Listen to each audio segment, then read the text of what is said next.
Records beat memories.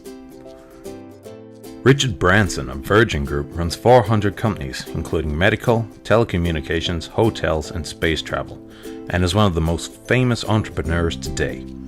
One day, a reporter asked him, "Among the items you always carry, what's the most valuable one?" Branson answered, "It may sound strange, but the most important item to me is the little notebook I always carry in my pocket. I'll never miss a trip without it. Without this notebook, I wouldn't have raised the Virgin Group as it is today." One asked Onassis, a Greek shipping magnate, "If you have one important life lesson, please tell me."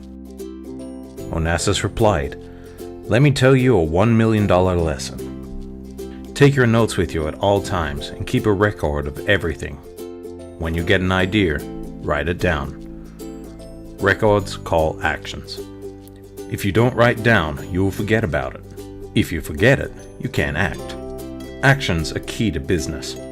There is a $1 million lesson that business schools don't teach. The importance of keeping a record has become clear. Then, moving on to the next question. Taking notes with a laptop versus writing by hand. Which one is a more effective way of recording?" Famous psychologists from Princeton and the University of California, Mueller and Oppenheimer, tested 327 undergraduate students.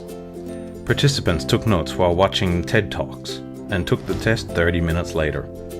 The result?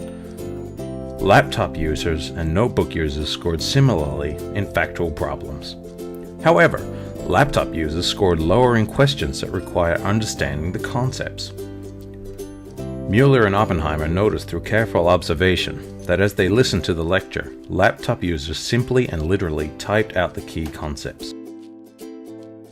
As this same experiment was repeated, the lecture was better remembered by the notebook users. The results of the study were published in one of the top journals, the Journal of Psychological Science. The title of the thesis paper is "The Pen is Mightier Than the Keyboard." Key conclusions of the thesis. Taking notes by hand involves an active listening, a cognitive understanding, and a basis for long-term memory. If you use a laptop, your brain lacks understanding and can only enter content mechanically. Work is never done. There's always something to do, something that must be done, and something we can do. If you want to be a skillful worker, be sure to remember the following. The brain that remembers is in the head, but the brain that records is in the fingertips. Be sure to move your hands before you move your head, unless you have dyslexia or another learning difficulty and can only record with digital devices. The thing that successful people have in common is that they take notes. Think of the note as an external brain. The more you write in the notebook, the freer your brain is.